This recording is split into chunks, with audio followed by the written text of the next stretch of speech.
Josephine, Janet, and Unita. Yeah, there are 5 students in this Zoom right now. Kita langsung saja ya. So, yeah, let me kick this off with a prayer. Let us pray. Our Father in heaven, thank you for the bless, thank you for the mercy, and tonight we are going to discuss about my students' proposal. So bless them, bless me also, so that we understand more about the process of conducting our research, and please bless our mind also to receive the knowledge that I and my students will be discussing. And thank you, Jesus, for all the blessing. And I do hope, and we do hope that our family also please them wherever they are, so that we can meet each other in a good health, in a good condition later on. In Jesus' name we pray. Thank you. Saya lanjut saja ya. Ini sudah berapa orang? Tadi 5, langsung banyak ya. Oke, saya tidak akan cek dulu keadaannya, tapi saya langsung akan membahas proposal kalian. Let me share my screen first. Oke, saya langsung ke Indah ya. Indah hadir nggak? Yang hadir saja ya, yang tidak hadir tidak usah saya. Indah hadir?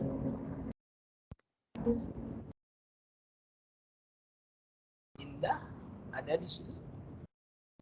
Ada. Hadir, Sir. Perhatikan. Oke, yang lain juga bisa sambil belajar. Jadi dari setiap hasil karya teman-teman kamu, kita pasti dapat belajar sesuatu ya.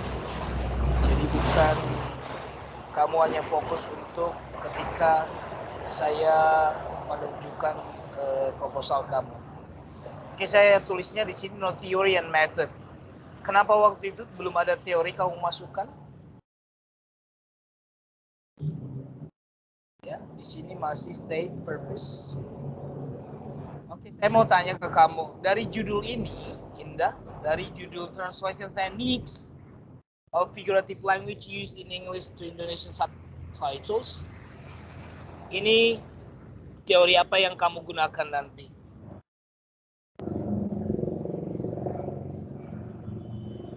Kalau kamu bisa jawab ini, berarti kamu sebenarnya sudah paham. Teori tentang apa? Yang pertama? Ini sudah Sir, tapi filenya nggak ada di HP. Ini saya pakai HP soalnya. Dari judul ini saja. Nggak perlu kamu lihat catatan kamu. Dari judul kamu ini, ya, Iya. kamu lihat catatan kamu juga pasti kamu sudah paham. Dari judul kamu ini, teori apa yang kamu masukkan nanti di bab teori? Teori teknik translation sama Iya. figurative language. Teori yang kedua, figurative Language.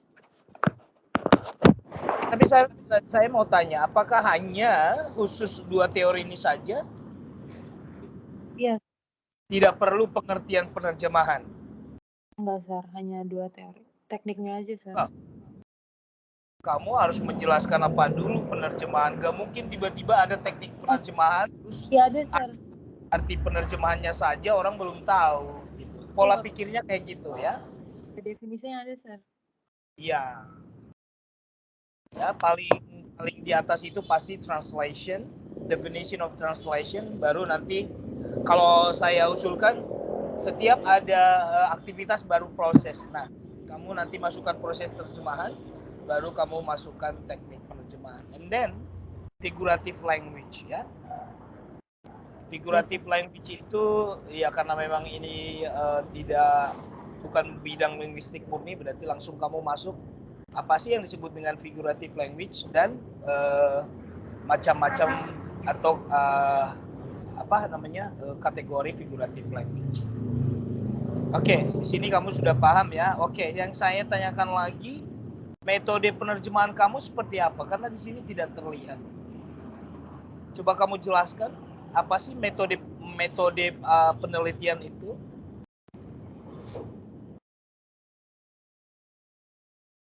Dimaksud dengan research method itu, dulu kan kamu sudah belajar research method, makanya kamu sudah bisa menulis proposal.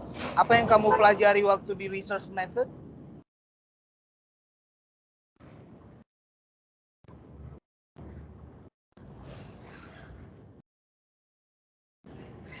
Metodenya kuantitatif. Kenapa, Neng? Metodenya saya gunakan kuantitatif. Kuantitatif? Kualitatif. Semua penelitian humaniora pasti kualitatif. Apakah kamu cuma satu kalimat, I use qualitative method, udah selesai? Enggak, kalimat. Oke, lihat buku panduannya. Di bagian metode penelitian apa saja yang kamu harus tuliskan, sub-sub topiknya.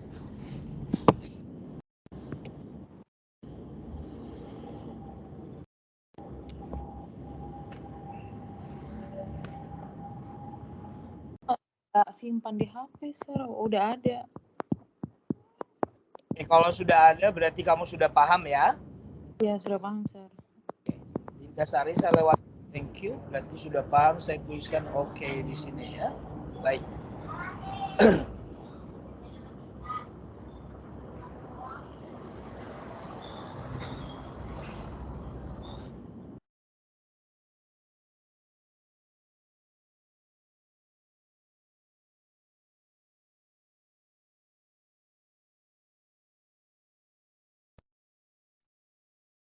Oke, saya ke Josephine. Josephine ada di sini? Iya, Sir. Kamu kemarin sudah presentasi dan oke, yang saya tuliskan di sini metode ya. Kita lihat dulu metode penelitian. Ya, methodology of research atau research method. Research qualitative methods. Research method di sini.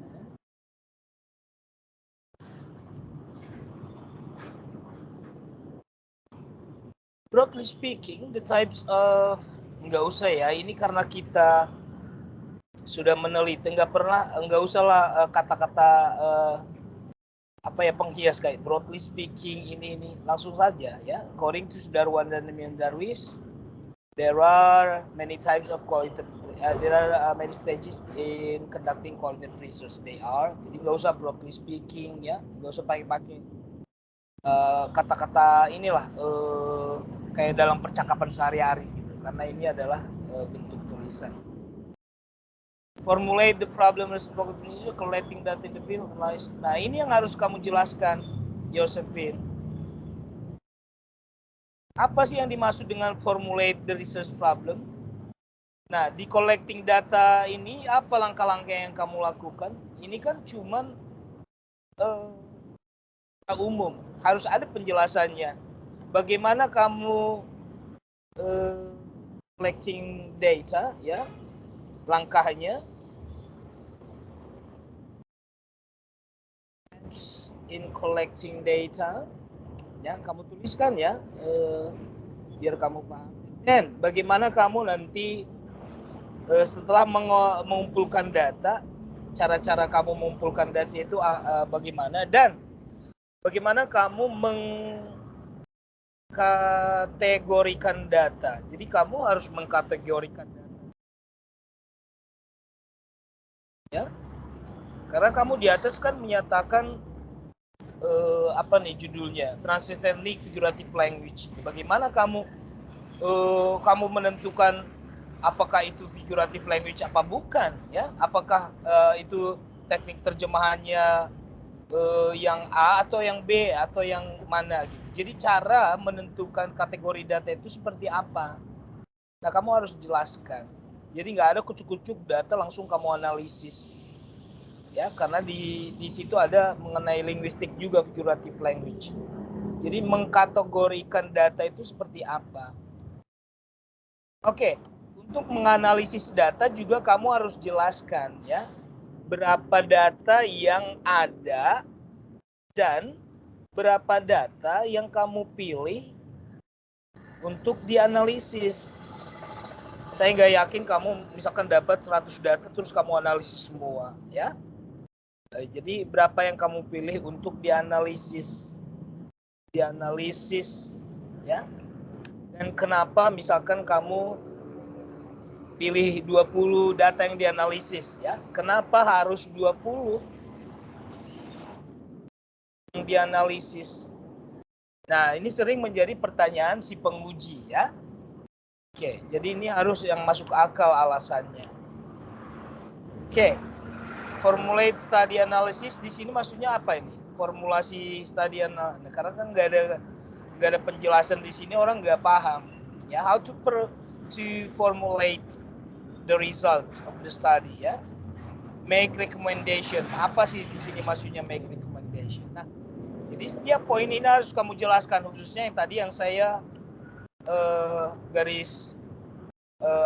berikan penjelasan ini. Collecting data, langkah-langkahnya seperti apa, bagaimana mengelompokkan data tersebut sebelum dianalisis. Nah, ketika sudah dikelompokkan datanya, dalam tahap penganalisisan, menganalisis berapa data yang kamu analisis, ya. Kenapa sebanyak itu kamu pilih untuk dianalisis? Jadi harus ada alasan. Dan untuk D dan E, ya saya nggak paham ini maksudnya, jelaskan ya. Menurut teorinya si Sudarwan dan Darwis ini, apa yang dimaksud dengan formulate? Ya, kalau memang kamu lakukan formulate-nya ini apa? Dengan cara apa kamu memformulasi? Ya, bagaimana kamu merekomendasikan? Ya, apa yang kamu rekomendasikan dari hasil penelitian kamu? Jadi harus jelas. Dijelaskan dalam bentuk paragraf, ya. Sampai sini paham, Yosefi? Biar kamu langsung bisa tuliskan, karena hanya ini saja. Status penelitian kamu belum jelas nih. Mana status penelitiannya? Iya, saya paham apa yang kurang di sini? Iya, sebutkan. Iya. Berapa penelitian yang kamu jadikan sebagai previous research? Artinya penelitian kamu ini bukan penelitian yang memang hanya kamu yang meneliti tentang figurative language, gitu. Ada banyak, misalkan si A meneliti figurative language, tapi dia metode penerjemahnya. Sedangkan saya teknik penerjemahannya, dan data kami berbeda. Oke, kamu compare. Jadi selalu dibandingkan dengan. Jadi adik-adik, sebenarnya penelitian yang baik itu adalah kita terbuka atas kekurangan yang kita miliki. Banyak kekurangan kita. Data kita terbatas misalkan hanya dari film, bukan dari novel. Ya. Penelitian kita tidak mengadopsi kuantitatif, hanya kualitatif. Jadi sebenarnya kamu kalau menjelaskan kekurangan atau keterbatasan kamu dalam penelitian, itu penelitian yang bagus. Jadi orang lain paham bahwasanya setiap penelitian pun memiliki kekurangan, ya, keterbatasan. Jadi kalau kita tidak disebutkan, itulah yang nanti muncul menjadi pertanyaan-pertanyaan di penguji, gitu ya, di saat penguji menanya. Ketika kamu sudah menjelaskan seperti itu, sebenarnya penguji sudah, oh ini mahasiswanya tahu ya kekurangannya, ya, artinya open minded, ya, artinya dia menjelaskan kekurangan yang dia miliki. Harusnya di sini ada limitation of study, tapi kalau memang di buku panduannya tidak ada, nah ini ada limitation. Di limitation kamu harus menjelaskannya untuk semuanya, ya. Kalian dengarkan, bukan hanya untuk Yosephine. Jadi kamu jelaskan, ya. Misalkan yang tadi saya jelaskan, penelitian kamu ini hanya mengambil data dari subtitle, ya. Tidak mengambil data dari sumber lain seperti novel, ya. Jadi kamu bisa juga menyarankan mungkin peneliti selanjutnya bisa mengambil data yang lebih besar dari sumber yang lain. Oke, penelitian saya ini hanya menggunakan kualitatif, ya, tidak menggunakan kuantitatif, ya. Bisa saja penelitian selanjutnya menggunakan kuantitatif untuk, ya, kamu jelaskan seperti itu, ya, untuk memperkaya penelitian dalam bidang penerjemahan, ya. Itu nggak apa-apa, Sir, ditulis di scope of limitation. Ya kan namanya juga limitation. Jadi sebenarnya apa yang kamu jelaskan di limitation kalau bukan itu? Makanya Yang kadang-kadang saya cuman bingung. yang di penelitian saya aja yang saya tulis yang kayak cuman dibatasi oleh kan itu kalau misalnya jumpa lahiri itu kan dia kumpulan cerpen gitu. Jadi saya jelasin di scope of limitation ini saya hanya melimitasi di judul seksi dan di displaced house aja. Di mana? Judul apa? Seksi dan displaced house. Emang berapa film? Apa sih? Kok berapa judul sih? Oh, short Ada story. iya, kumpulan. Jadi kan dia ada buku Interpreters of Maldives. Nah, di situ tuh ada beberapa short stories gitu, Sir. Ambigu sih sebenarnya ya. Kalau kamu buatkan itu menjadi limitation kamu, itu sebenarnya limit di sini sebenarnya ketika kita melakukan sebuah penelitian, limitation di sini ketika kita membandingkan dengan karya orang lain ya. Kalau kamu sudah scope of limitation menentukan itu bukan sebenarnya ini dua ya, scope of research and limitation. Scope itu baru cakupannya, mencakup 2 judul saja. Tapi di buku panduannya memang scope of limitation ya. Atau Iya, scope Sir. ada, limitation ada.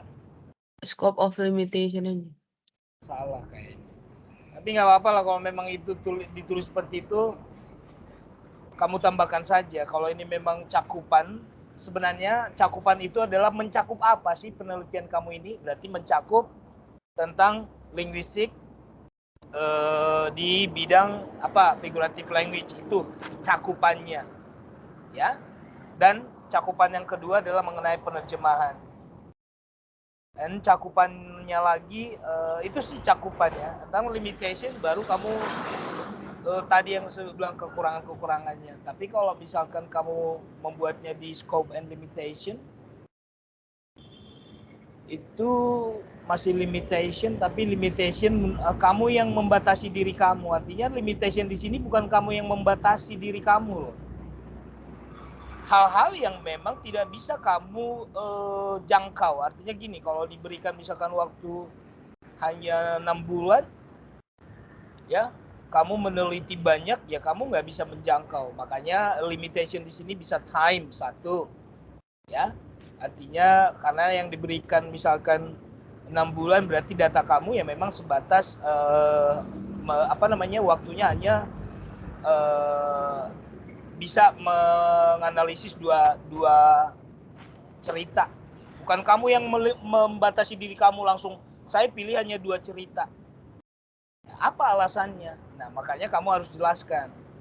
Dan yang kedua, yang tadi kamu bilang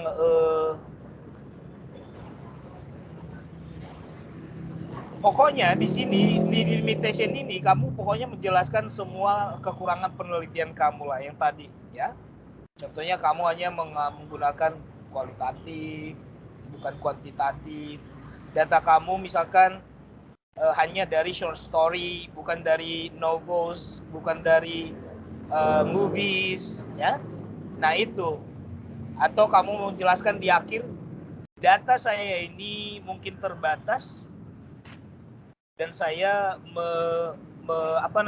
kita harus suggest ya, menyarankan peneliti lain untuk meneliti bidang kajian penerjemahan khususnya figurative language dengan sumber data yang lebih banyak gitu. Jadi kita mempunyai kekurangan tapi kita punya saran untuk si peneliti ke depannya. Nah, itu baru disebut penelitian yang baik. Nah, kalau di status of the study, artinya kamu compare ya apa sih bedanya penelitian yang dulu dengan penelitian kamu ini. Yang terbarunya di penelitian kamu ini apa? Gitu. Ya, itu namanya status. Atau kalau nggak ada yang terbaru, perbedaannya apa sih? Itu saja. Ya mungkin nggak ada yang baru, tapi perbedaannya ya kan sama-sama misalkan kalian si A meneliti tentang figurative language dan terjemahan juga. Tapi bedanya yang pertama data. Dan yang kedua tetap sama-sama penerjemahan, tapi dia metodenya, saya tekniknya. Gitu. Sudah paham sampai sini, Josephine? Udah, Sir. Iya. Oke, Mudah-mudahan. Sir. Saya mau tanya lagi, Sir.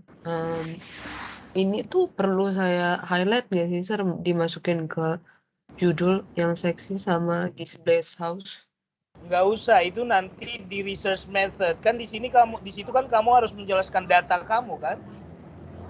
Data kamu ambil dari mana, dari short story mana, and then judulnya apa. Jangan di judul nanti kepanjangan. Judulnya sudah Berarti bisa nanti dijelasin di research method saja. Iya. Kalau di sini kepanjangan nanti. Jadi orang akan tahu nanti jumpa real short stories.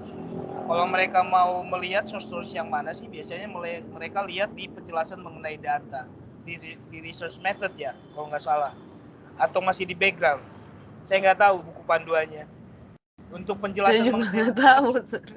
ya kan buku panduan kamu ada, Neng. Kan Ya, kalian punya tapi buku nggak panduan. disebutin apa aja di dalamnya. Nggak disebutin sih. Ini misalkan Harus di mananya gitu, Sir. Ya lebih spesifik memang nggak ada. Tapi kan di method of research kan kamu pasti menjelaskan, namanya juga metodologi, datanya apa, dari mana kamu ambil datanya. Atau kalau memang kamu nggak tahu, di sini aja kamu jelaskan collecting data. Ya datanya apa, dari mana. Kan di sini sudah ada kata datanya kan, datanya collecting data. Kalau di makanya saya pikir untuk penelitian skripsi itu harus jelas sih sebenarnya itunya ya, buku panduannya, karena kalau nggak jelas kadang-kadang kalian juga memasukkan keterangannya tuh berantakan lah, yang kayak inilah methodology of research. Di sini kan harus jelas metodenya itu, misalkan collecting data, tools atau instrumen, alat apa yang kamu gunakan untuk mengumpulkan data, harus jelas. Di situ memang tidak dijelaskan. Coba baca lagi. Lah ada. Kamu kali nggak perhatikan, Josephine. Nanti dibaca lagi ya, Yos ya. Oke, Sir. Pokoknya kalau mengenai hal penting yang saya sarankan itu, perbaiki langsung metode penelitian dan status ya. Jadi metode penelitian ini masih umum banget ya. Jadi apa ini masing-masing kategori ini, apa langkah apa yang kamu lakukan. Di sini tadi sudah saya jelaskan ya. Jadi di collecting data itu nggak harus nggak langsung collecting data. Orang nggak tahu, harus kamu jelaskan. Kan cara mengumpulkan data kamu dengan data kuantitatif kan beda, atau cara mengumpulkan data kamu dengan data si peneliti sebelumnya juga pasti ada yang berbeda gitu. Memang harus dijelaskan bagaimana kamu mereduksi data ya. Oke, jadi misalkan dari 100 yang saya bilang tadi, kamu analisis berapa. Nah di sini harus jelas ya adik-adik ya. Makanya kalau penelitian itu ya memang seperti harus pola berpikirnya runut ya, jadi nggak boleh melompat-lompat ya. Oke. Untuk Josephine sudah, saya ke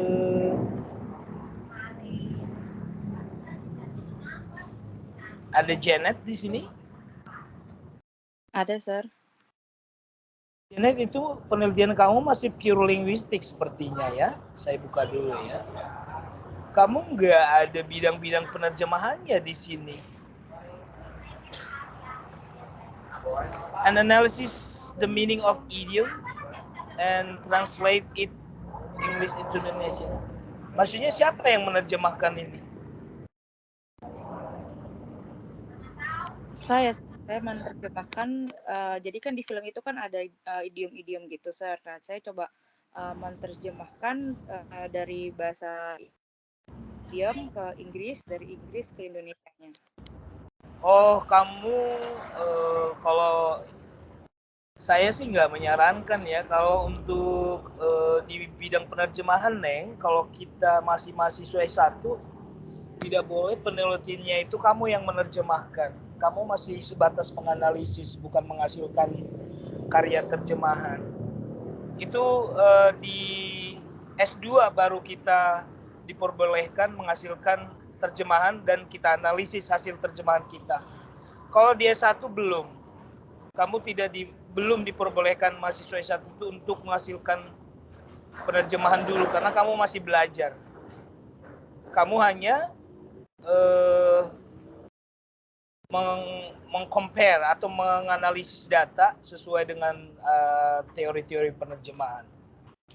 Gitu. Kalau itu sudah bagus, baru di tahap berikutnya bidang penerjemahan baru kamu bisa menghasilkan karya dan karya kamu itu kamu analisis sesuai dengan teori.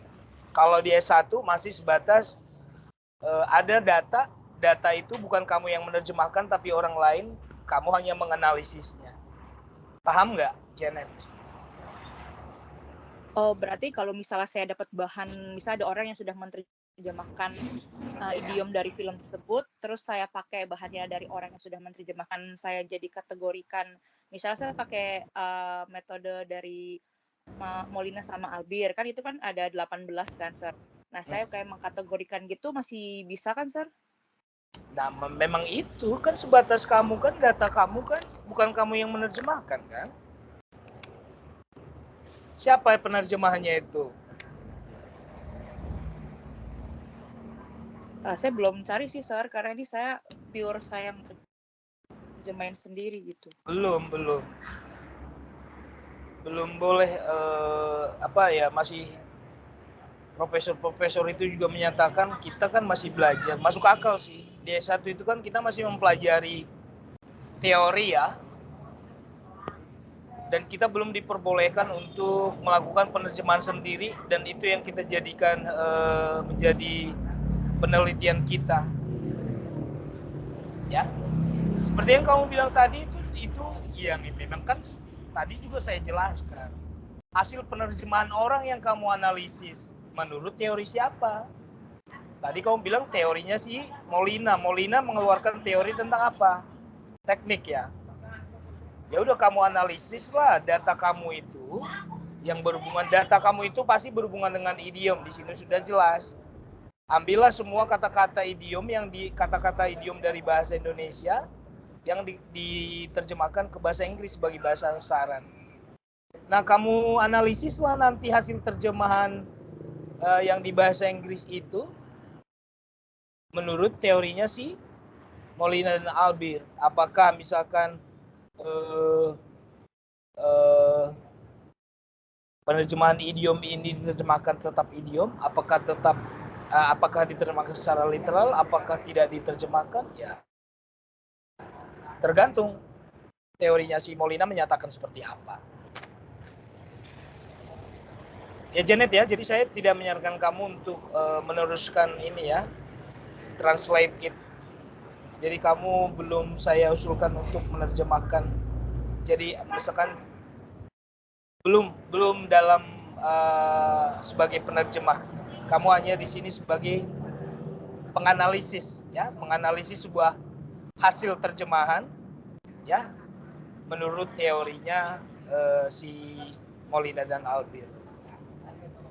Sebenarnya dari kemarin saya sudah jelaskan sih, tapi kalian belum paham juga kenapa ya? Saya bingung loh, apakah penjelasan saya yang berbelit, apa kalian yang masih kurang baca kali ya kaliannya? Jujur, udah berapa kali kamu baca penelitian mahasiswa mengenai penerjemahan, Janet? Belum? Pernah? Belum, Sir. Makanya, aduh, gimana kalian ini dari awal saya bilang di research method juga kalian sebenarnya sudah harus membaca karya sesuai dengan bidang kamu. Kamu kan udah tahu di research method kemarin itu kan kamu harusnya sudah tahu bahwasanya kamu di bidang penerjemahan. Masa sih di research method juga kamu nggak baca penelitian orang lain? Udah salah langkah kalian ini, teman-teman. Khususnya bagi yang seperti Janet nih.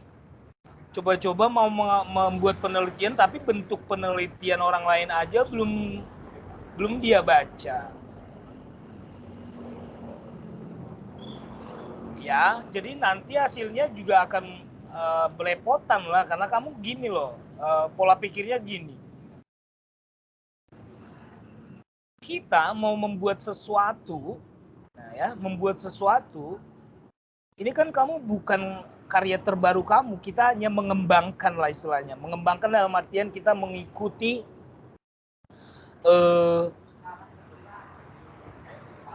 teori, kan? Namanya juga strata 1 itu teori mainannya, ya. Oke. Artinya kamu harus membandingkan dulu atau mengetahui dulu, oh penerjemahan bidang sastra itu seperti apa sih bentuknya. Nah, biar tahu, ya kamu harus membaca contohnya. Contohnya dari mana? Ya dari skripsi kakak kelas kamu atau mahasiswa universitas lain yang mengenai penerjemahan. Nah, jadi makanya saya dari kemarin tuh berpikir apa saya yang memang otaknya yang terlalu bego sehingga mahasiswa saya ini nggak ngerti-ngerti, atau baru saya pikiran apa mereka di research method kemarin tidak dipaksa untuk membaca ya? Gitu. Saya mau tanya Nui, Janet, di research method ini siapa dulu dosennya? Gak usah takut, saya pengen tahu aja siapa dosennya dulu. Miss Devi. Miss Devi di research method cuma menjelaskan apa sih dia?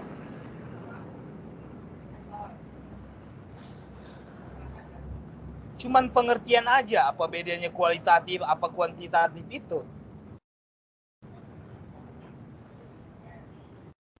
Atau kalian memang yang sudah disuruh untuk membaca tapi kalian nggak baca? Ayo.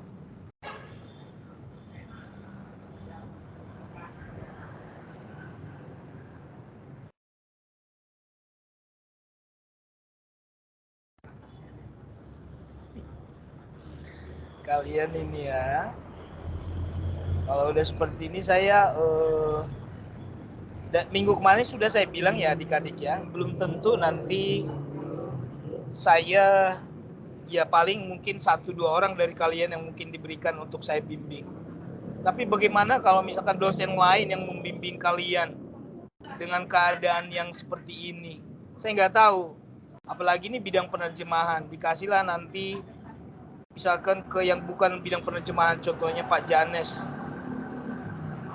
Ya. Yang kelabakan nanti kalian ketika di saat diujikan. Kalau Pak Janes mungkin oke karena memang ada kemarin mahasiswa Pak Janes juga bimbingan dia malah pure linguistik, nggak ada bidang-bidang penerjemahannya. Makanya nilainya nggak tahu ya kalau dosen lainnya. Kalau saya sih tetap luluskan, tapi nggak tahu nilai dari dosen lain. Tapi dia mengambil jurusan penerjemahan, penelitiannya linguistik murni, nggak masuk akal lah harusnya.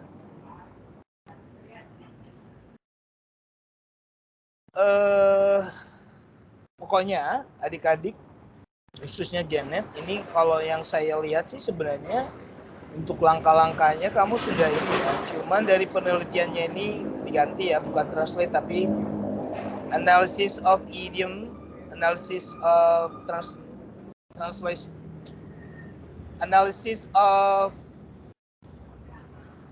translation analysis of idiom in ini apa nih? Novel ini ya. Karakter berarti novel ya. In the movie, the subtitle of The Pictable Me Too. Movie-nya nggak usah ya. Karena subtitle pasti movie ya. Oke, background, alasan kamu kenapa memilih penelitian ini, kenapa ya? What is the meanings of idiom from local language? Nah, ini juga pertanyaan saya nih. Saya mau tanya dulu ke teman-teman yang lain. Kalian paham nggak pertanyaannya si Janet ini? Apa arti dari idiom dari semua karakter di movie? Memang ada idiom dari karakter. Janet, kamu artikan sendiri dulu deh ke bahasa Indonesia kalimat kamu itu. Paham nggak kamu? Kalau kamu nggak paham, apalagi saya, Jen. Coba, Jen, terjemahkan pertanyaan nomor 1, Jen. Mungkin ditambahin from the subtitle. Di mana from the subtitle? Jadi Di mananya? saya mau di depan what are the meaning of the idioms from the subtitle? From the subtitle.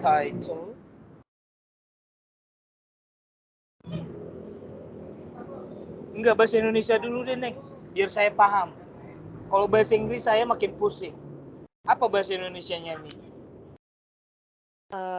Apa arti dari idiom yang teks idiom yang dibicarakan oleh para pemain di film tersebut? Mana di sini yang dibicarakan?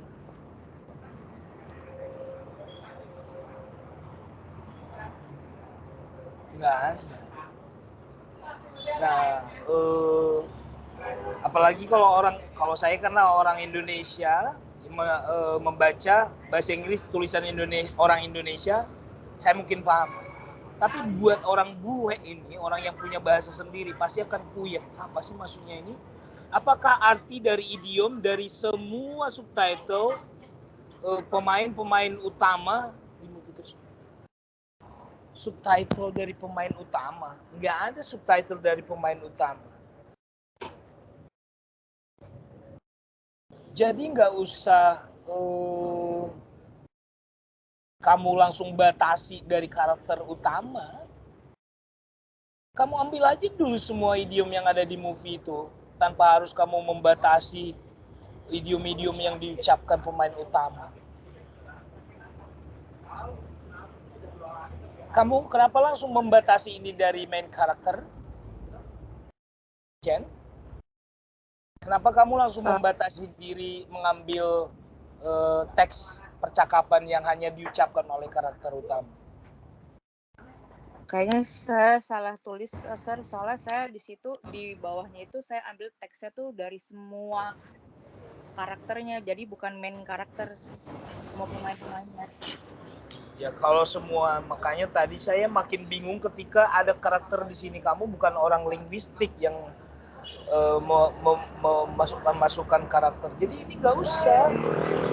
Atau kalau kamu pun nanti mau menjelaskan, tidak muncul di research question mengenai hal-hal yang karakter. Mungkin kamu jelaskan nanti di data yang saya bilang tadi. Ya, kalau memang kamu langsung membatasi diri, saya mengambil dari teks yang diucapkan oleh atau dari dialog yang diucapkan oleh pemain utama. Boleh, tapi itu jangan dimasukkan ke research question. Dan ini meanings of idioms, emang ada beberapa arti idiom ya? Meanings atau kinds ya? Emang apa arti idiom? Jen? Ini saja sudah ambigu loh. Memang idiom itu kan meaning, tapi kenapa di sini malah meaning of idioms? Coba jelaskan ke kami, Jen. Saya membahas ini biar kamu tahu apa yang harus kamu perbaiki dalam penelitian kamu. Karena ini semacam kalau kita mau lihat orang, ini wajah penelitian kamu loh. Kalau tidak ada research question, orang tidak akan meneliti. Jadi kalau research question kita aja sudah salah, orang nggak tahu ini penelitian kita ini untuk apa sih tujuannya, gitu. Nah yang mau saya karena ini penelitian kamu, Jen, saya pengen tahu apa yang kamu maksud dengan meanings of idioms di sini.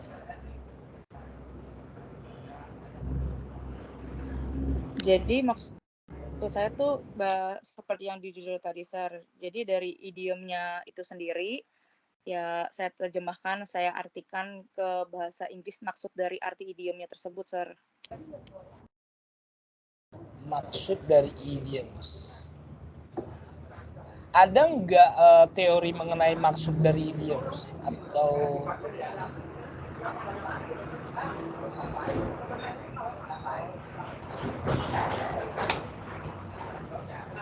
bagaimana kamu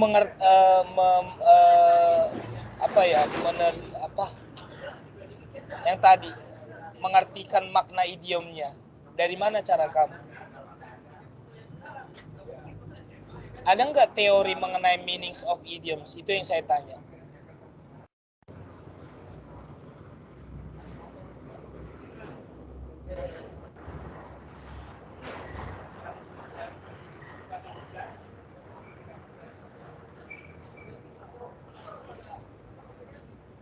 Yang ada jenis-jenis idiom. Karena idiom itu kan sebuah makna atau kata yang mengandung makna tersembunyi yang tidak bisa diterjemahkan kata per kata. Ya. Terus kamu meaning lagi di sini, meanings dari idioms. Nah, ada nggak teori-teori mengenai meanings of idioms? Yang saya tahu kinds of idiom atau jenis-jenis idiom yang saya tahu ada teorinya. Bagaimana cara kamu memberikan makna ke idiom tersebut? Kamu jelaskan menurut pengertian kamu sendiri atau menurut teori? Itu pertanyaan saya, Jen. Pengertian saya Nggak boleh, Jen, nggak boleh. Kalau pengertian kamu sendiri kan kamu bukan expert dalam bidang idiom. Nggak bisa, kita ini masih, berarti kamu opini itu pendapat, karena tidak menghubungkan dengan teori.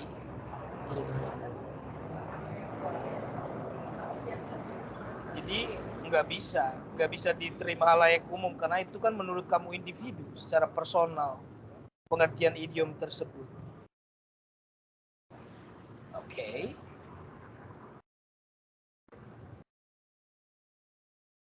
What are the meaning of idioms from source language? Nah, ini sama nih. Nomor 1, nomor 2 kan sama aja. Ini meaning of idioms, meaning of idioms.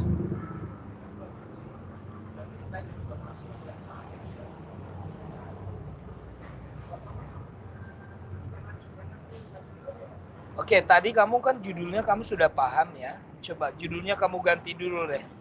Apa? Langsung aja sekarang. Kalau nggak langsung nanti kamu nggak bisa. Judulnya kamu ganti. Saya kan bilang tadi jangan ada kata menerjemahkan. Bukan kamu yang penerjemah. Kamu hanya menganalisis.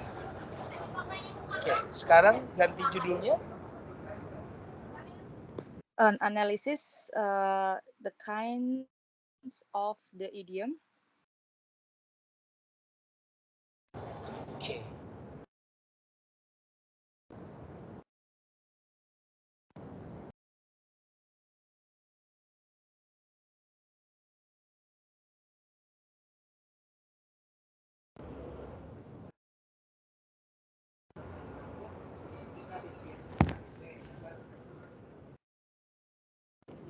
Kalau hanya ini, analysis the kinds of idioms, hubungannya dengan terjemahan apa, Jen? Ini masih linguistik murni nih. Karena hanya menganalisis jenis-jenis idiom.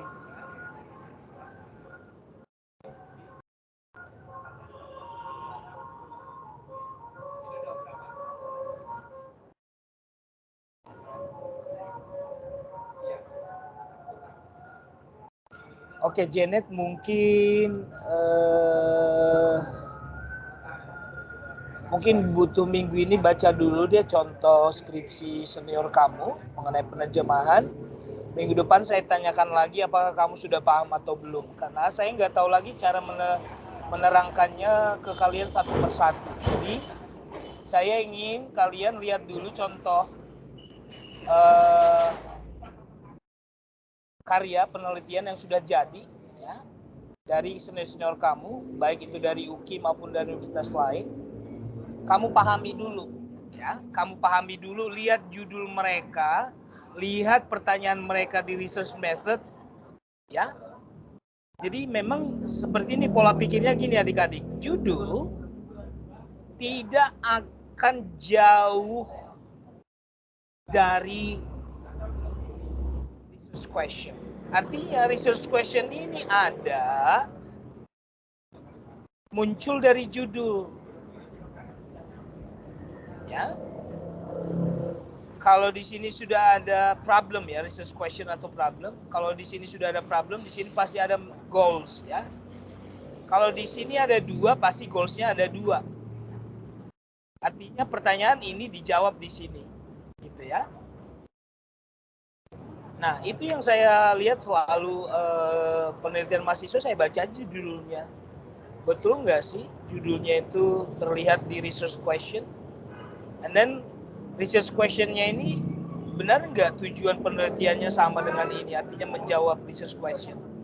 Saya langsung aja lihat teorinya, kelihatan dari teori apa yang kamu gunakan, pasti kelihatan dari sini. Sebelum saya ke teori, saya baca dulu judulnya, pasti saya tahu teori yang dia gunakan pasti teori tentang ini gitu. Jadi terlihat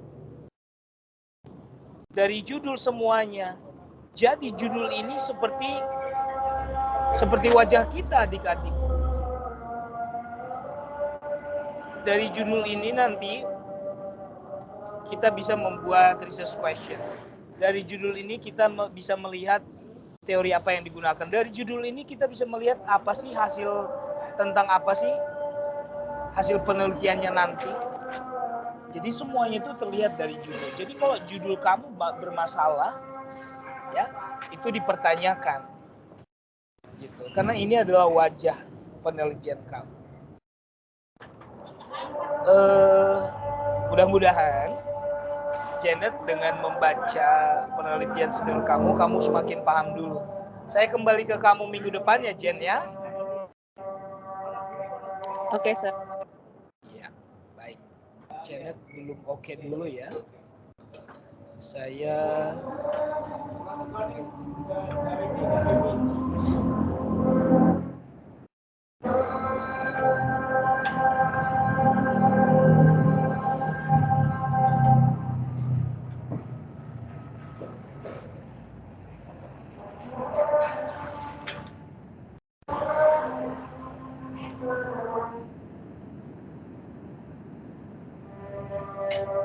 saya ke Jenny, ada Jenny.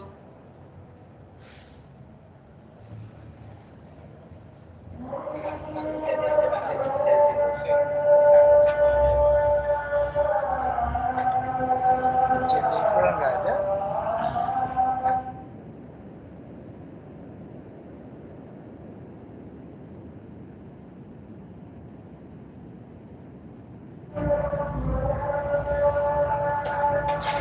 Rizky katanya lagi di rumah sakit. Saya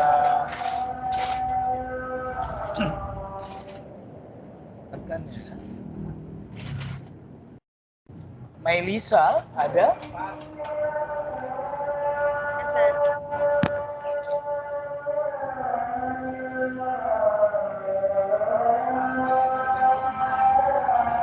Melisa lihat, no theory, no method. Memang kamu kemarin itu tidak memang sengaja belum memasukkan metode ya sama teori ya? Iya, Sir, tapi sebenarnya udah ada. Ini saya tulis di ininya doang, Sir, yang di bawah ini. Paling bawah background outdesk. Oke. Dari judul kamu ini, an analysis of translation of figure speech found in Luca movie. Apa teori yang muncul nanti di bab teori? Teori tentang apa? teori tentang figure of speech sama translationnya sih. Oke. Yang duluan kamu tuliskan pengertian figures of speech atau penerjemahan dulu di atas? Figure of speech-nya dulu, sir.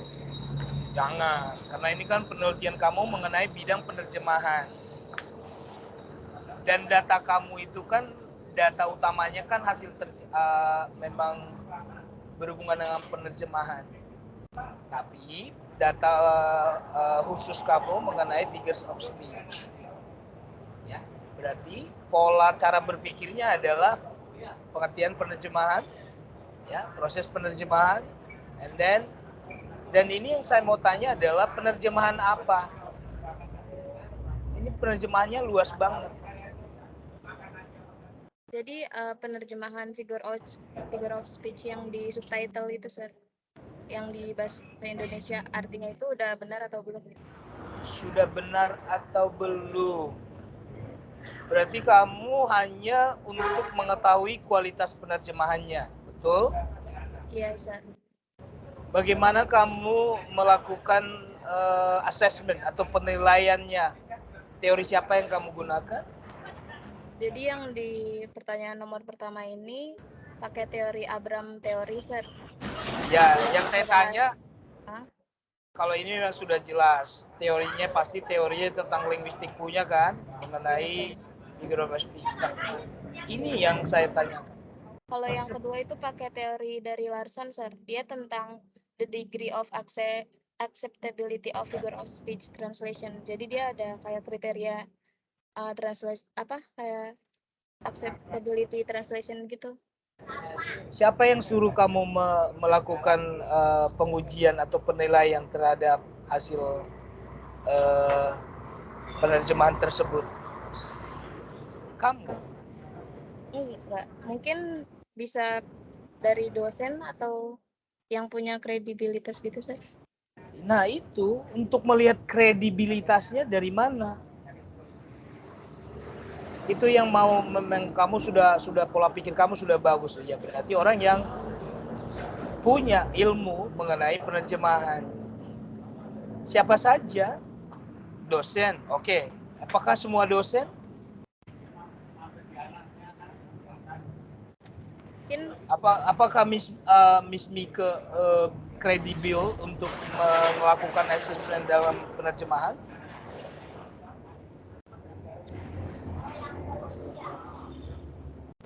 Saya mau tanya dulu kamu, apakah Pak Janes disebut kredibel atau keilmuan dia cocok untuk melakukan penilaian dalam bidang penerjemahan? saya mungkin yang di bidang translation saja, sir. Itu sudah bagus ya, berarti kamu tidak asal-asalan. Itu yang kamu jelaskan nanti di di metode of research ya. Kamu harus jelaskan itu ya. Jadi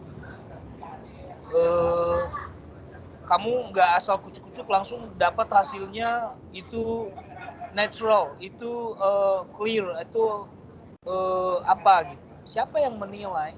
And then pemilihan si penilai itu dari background studinya kah? Ya? Atau dari pengalaman dia menerjemahkan kah? Nah, berapa orang yang kamu pilih sebagai penilai? Dan bagaimana kamu seorang meminta bantuannya si penilai? Itu kamu harus jelas. Nggak boleh kucuk-kucuk, langsung tiba-tiba hasilnya ada tanpa ada jalannya. Gitu. Sudah pernah membaca penelitian yang agak serupa dengan kamu ini? Sudah, sir. Penelitian siapa? Dari Universitas Sanata Dharma, sir. Dari mana di mana nanti kamu menjelaskan tentang penelitian sebelumnya? Di bab berapa? Di bab 1. Di subtopik tentang apa? Bentar, sir.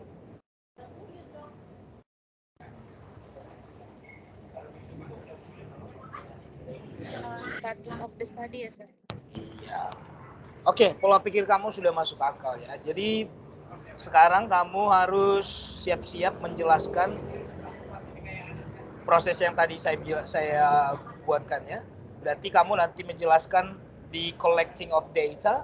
Di situ ada namanya tools ya. Terus ada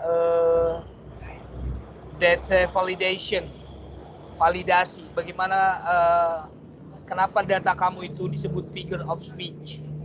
Jangan-jangan kamu salah mengambil figures of speech.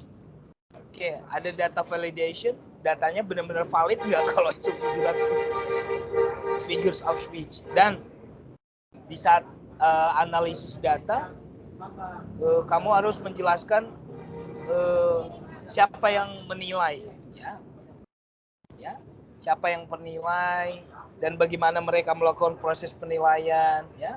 Di situ juga kamu jelaskan bagaimana kamu sebagai peneliti untuk menghubungi tim penilai. Ya, jadi dijelaskan di situ. Nah, ini baru kelihatan how acceptable dari teorinya siapa. Kenapa itu disebut natural? Emang nilai yang diberikan si peneliti, si penilai, misalkan ada 5 penilai. Kalau penilainya berbeda-beda, kamu lihatnya dari mana? Kamu jumlahkankah dari poin-poin yang diberikan oleh si penilai atau seperti apa? Itu harus jelas. Itu baru penelitian namanya, ya. Oke. Teorinya sudah ya, and then metodenya sudah saya jelaskan, dan ya itu aja dulu kerjakan. Nanti selanjutnya saya cek ketika kamu sudah mengerjakan hal itu ya. Oke, Sir. Oke, baik.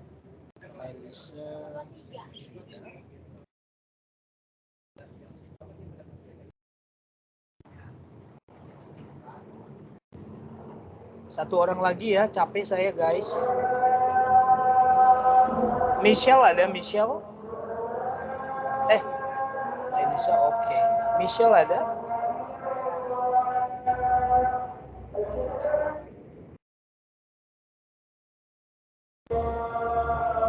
Yang saya sudah panggil nggak ada orangnya, ada tandanya loh teman-teman. Jadi nanti sekali saya panggil lagi nggak ada orangnya, nggak usah kita bahas. Gitu ya. Saya hanya menghargai orang-orang yang memang mau menerima kritik dari saya atau saran dari saya. Kalau nggak mau dibahas proposalnya, nggak apa-apa. Ya, saya lebih suka kalian jujur. Misalkan saya panggil Penil, saya nggak mau dibahas, Pak. Saya perbaiki dulu, terserah. Penil ada? Hadir, Sir. Mau dibahas atau enggak? Mau dong, Sir. Butuh, Sir. Lalu saya buka kalau mau. Ya, thank you. Real, di sini saya ada catatan kecil status dan teori. Teorinya belum kamu masukkan, betul?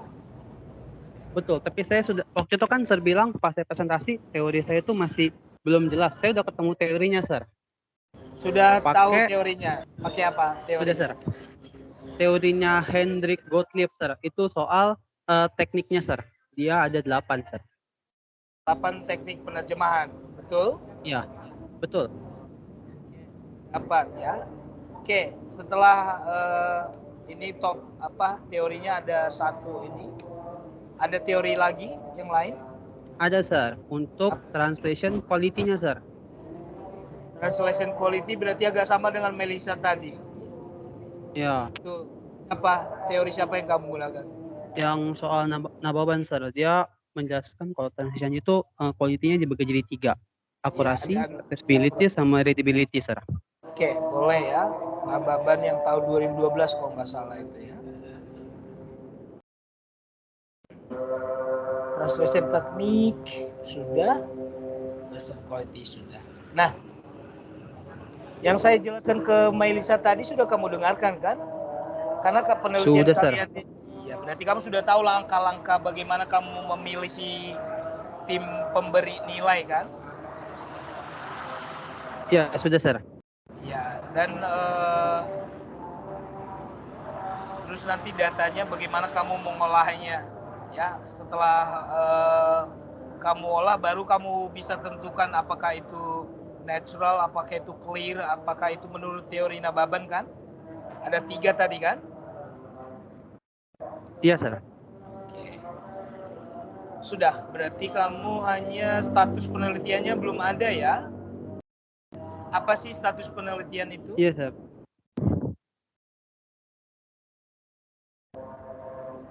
Coba, Status biar kamu penelitiannya langsung bagian paham. mana, Sir? Ini yang saya kuningin ini, status of the Oh, study. oh, yang soal penelitian sebelumnya itu kan, Sir? Iya, artinya Oh iya. status penelitian kamu ini terbaru kah atau kamu hanya meneruskan penelitian yang sebelumnya? Atau ada penelitian yang sama itu yang mana? Apa perbedaannya? Gitu. Kamu lihat persamaannya bukan persis sama dengan dua-duanya ini ya. Harus ada teknik penerjemahan, harus translation quality. Contohnya gini, ada yang meneliti tentang teknik penerjemahan, tapi dia tidak meneliti tentang translation quality. Dia hanya mau menentukan teknik penerjemahannya saja. Ada yang misalkan meneliti tentang translation quality, tapi bukan teknik, tapi metodenya atau strateginya. Gitu. Nah, itu ya baru dikatakan penelitian sebelumnya. Artinya ada yang sama, tapi ada perbedaannya. Paham ya? Paham, Sir. Ya, adik-adik yang lain paham nggak? Biar saya nggak mau jelaskan lagi tentang translation, status of the study. Adik-adik yang lain sudah paham belum apa yang dimaksud dengan status of study? Paham, Sir. Paham, Sir. Oke, saya itu langsung kamu kerjakan ya. Kamu hanya sedikit saja langkahnya. Jadi kamu harus teorinya ini karena ini masih proposal ya. Jadi belum ada hasil. Jadi kamu harus jelaskan aja nanti di research method langkah-langkahnya bagaimana menentukan translation quality dan masukkan teori yang 2 ini di bab teori. Itu saja. Ya, Penil ya. Baik, Sir. Iya, pola pikir kamu atau maksud saya langkah-langkah untuk meneliti itu kamu sudah 100% ini. Cuman tanya saja belum kau masukkan semuanya. Oke, dari saya untuk Penil oke ya. Saya close ya. Thank you, Sir. My pleasure. Satu orang lagi deh biar minggu depan saya nggak terlalu banyak. Siti.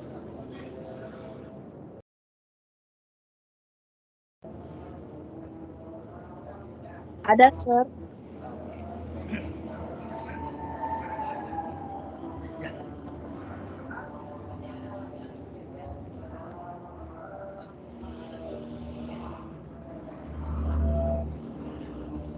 Oke. Di sini ada catatan saya, unclear status. Nah, tadi sudah saya jelaskan, status penelitian kamu belum jelas.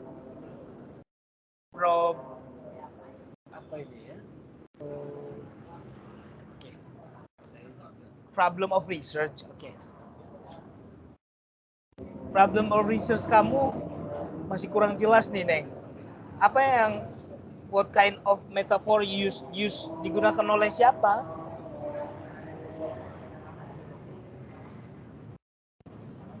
Ini maksudnya teorinya, Sir, yang digunakan. Enggak. Pertanyaan penelitian dulu. Kamu lihat layar saya nggak sih, Neng? Lihat, Sir. Iya. Ini maksud saya what kind of metaphor used oleh siapa? Ini kalau kamu jelaskan, kalau diterjemahkan, jenis metafora yang digunakan oleh siapa? Kalimatnya nanggung ini, Neng, makanya saya bingung. Used oleh siapa? Maksudnya yang digunakan dalam cerita itu, Sir. Yang di jalan cerita itu. Berarti yang digunakan oleh si penulis cerita itu maksudnya?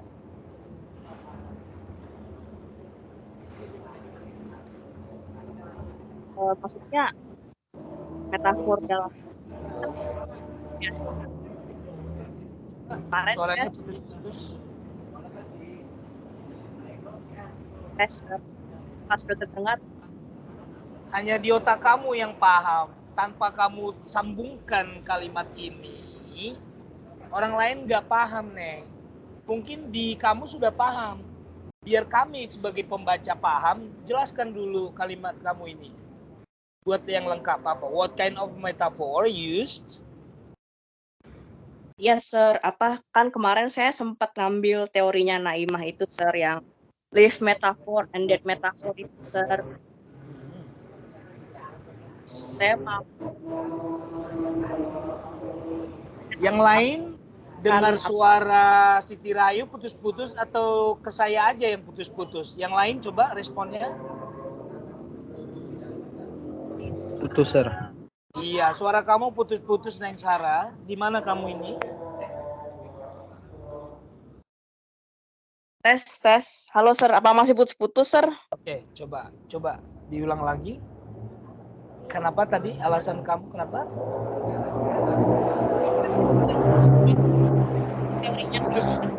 Putus lagi. Nggak kedengeran saya. Satu kata pun enggak.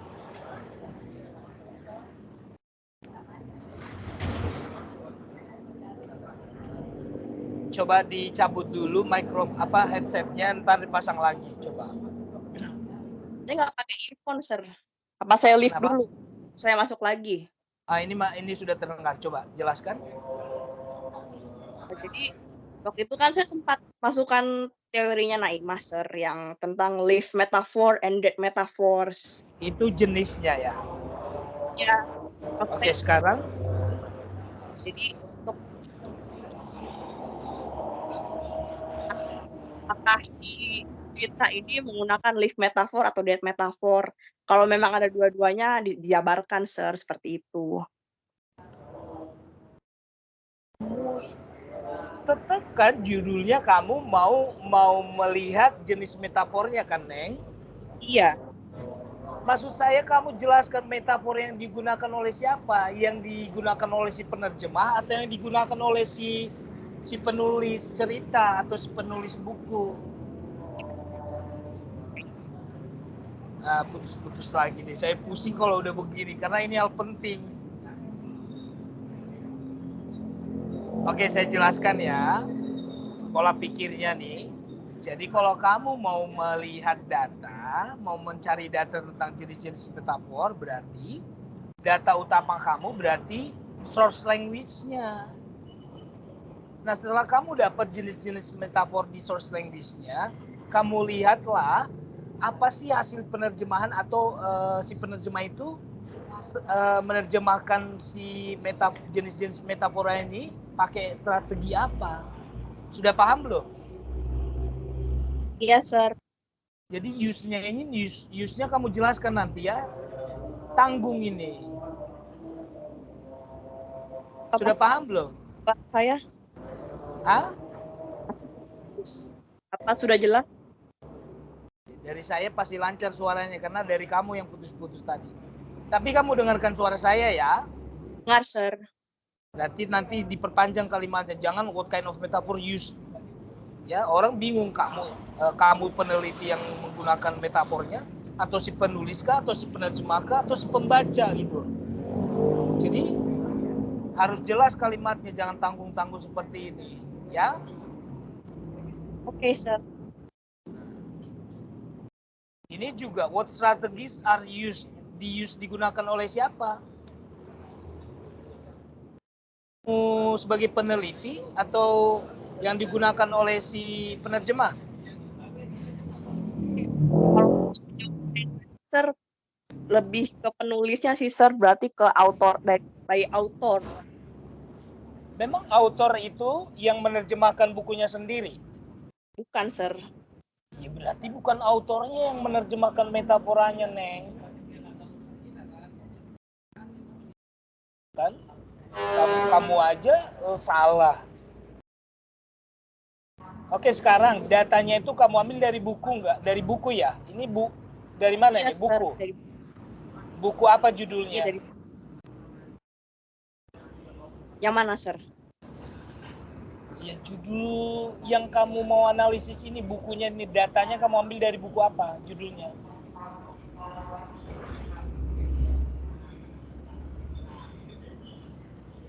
Dari buku ceritanya sendiri itu, Sir. Buku cerita siapa? Si penulis siapa? Di Marah Rusli ini, Sir. Yang Oke, Marah penulis. Rusli. Oke. Ya. Siapa yang menerjemahkan ini ke bahasa Inggris berarti ya? Iya. Siapa yang menerjemahkan ke bahasa Inggris? Kalau itu saya kurang tahu, Sir. Nanti saya cek lagi mungkin di bukunya. Karena kebetulan saya ada buku fisiknya. Sekarang yang mau saya tanya, meskipun kamu nggak tahu, berarti ini hasil penerjemahan kan? Iya. Yang menerjemahkan metafora itu si Marah Rusli atau si penerjemahnya? Penerjemahnya, Sir. Ya itu yang kamu masukkan di sini, Neng. Jadi bukan kamu aja yang tahu. Di sini harus pembaca tahu yang digunakan oleh si penerjemah atau jadi di sini berarti used by translator. Iya, kamu bilang tadi si penulis, makanya saya bingung. Ya, Sir. Baru nangkep, Sir. Oke. Ini nanti kamu yang panjangin. Oke, sekarang coba ada segi. Oke.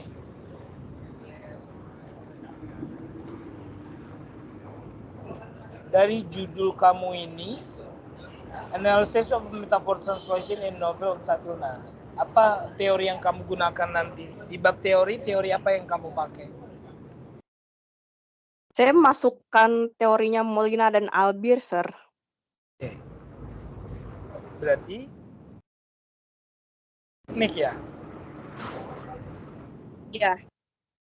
Terjemahan khususnya dari Molina dan Albir.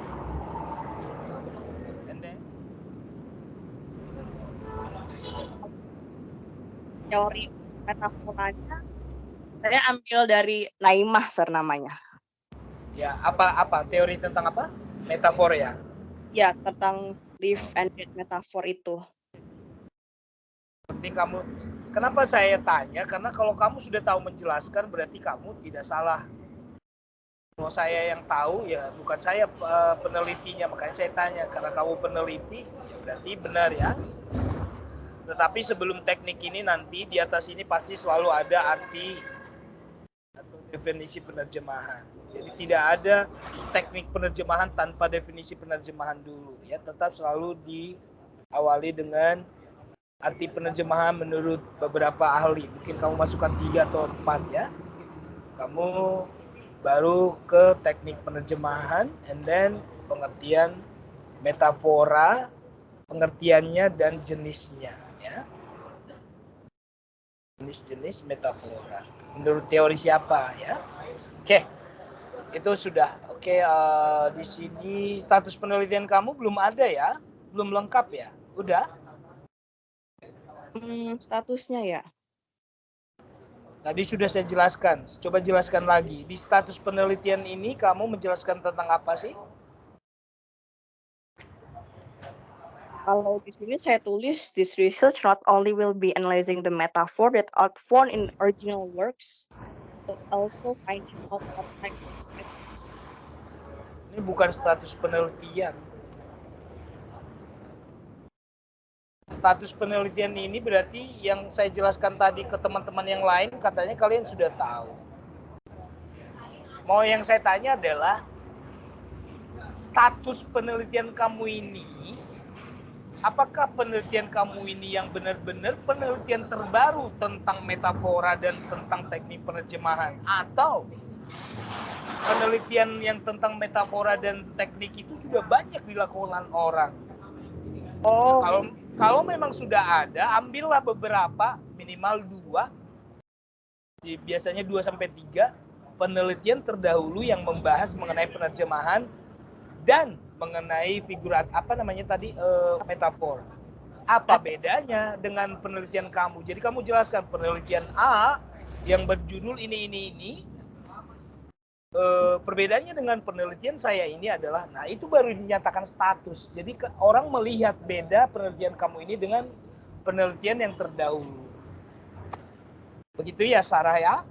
Baik, Sir. Oke. Kamu langsung lanjut nanti.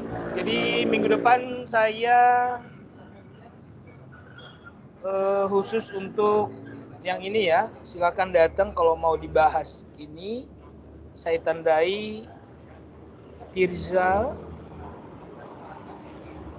Tirza hadir hari ini? Hadir, Sir. Ya.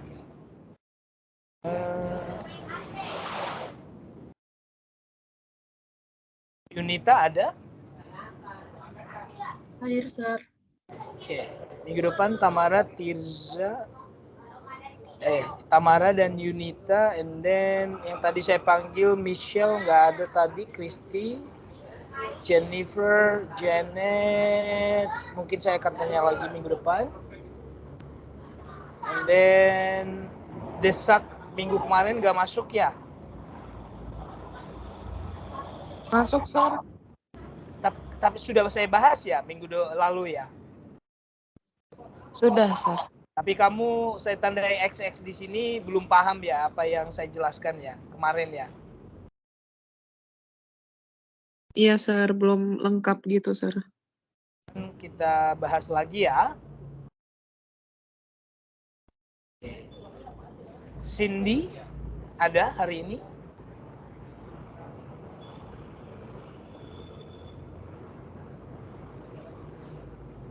Oke. Ada Angeli? Ada, Sir. Nggak masuk ya, saya panggil 2 kali nggak ada. Desak ada. Elvira ada tadi ya? Ada, Sir. Gabriela hari ini masuk? Hadir, Sir. Asia tadi katanya timnya bermasalah, tapi hadir nggak? Sudah masuk nggak? Ada teman kamu, Asia di situ? Tadi ada Sir, ya? katanya ada, Sir. Katanya cuman mic-nya rusak katanya, Sir. Oh ya udah. Helvia ada? Hadir, Sir. Udah? Tadi? Hadir? Hadir, Sir. Oh, hadir. Josephine ada tadi, Janet ada, Jennifer. Jenny tadi ada ya? Belum ini. Hadir nggak tapi? Nggak ada. Kristi saya anggap hadir.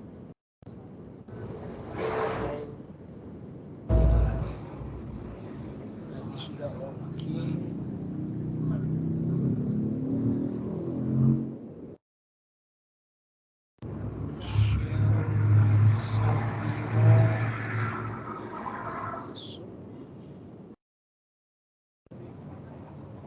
Michelle ada? Michelle? Enggak ada. Michelle ada, Sir. Tapi mic-nya rusak.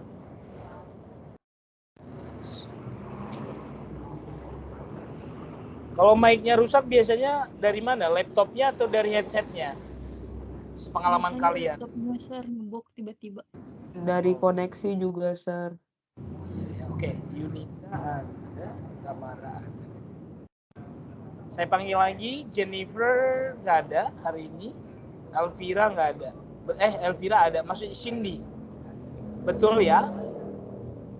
Coba bersuara kalau ada orangnya, Cindy, Jennifer. Oke, baik. Nah, tandain untuk yang minggu depan biar langsung saya saya di sini aja ya. Oke. Tamara, Yunita, Michelle, Christy, Jennifer, Janet,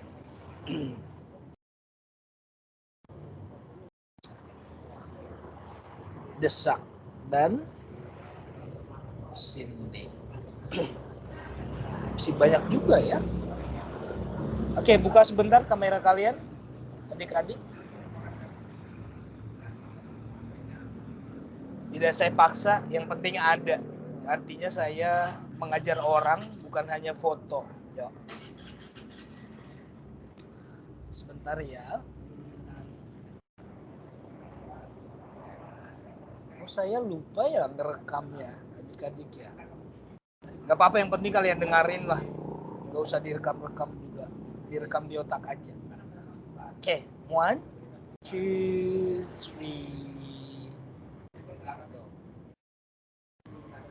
3. Sebentar saya masukkan ke BAP dulu ya. Ada yang mau bertanya? Atau ada yang mau memberikan saran dan kritik? Bener-bener deh, saya dibuat semester ini udah banyak ngajar, terus materinya yang berat-berat pula, tau lah ya kondisi saya adik-adik. Jadi saya minta kalian setiap ada penjelasan dari saya tuh didengerin baik-baik ya, biar saya nggak ngulang-ngulang lagi penjelasannya ya. Mudah-mudahan cepatlah kalian lulus. Pokoknya semester depan udah langsung skripsi lah ya. Oke. Saya mau ikut, kalian sudah tahu apa tadi runut pola atau langkah-langkah penelitiannya sudah bisa kamu melakukan penelitian meskipun nanti ganti judul gitu ya. Yang penting langkah-langkahnya kamu tahu. Oke, terima kasih. Saya minta Michelle untuk membawa doa penutup. Silakan, Miss Michelle.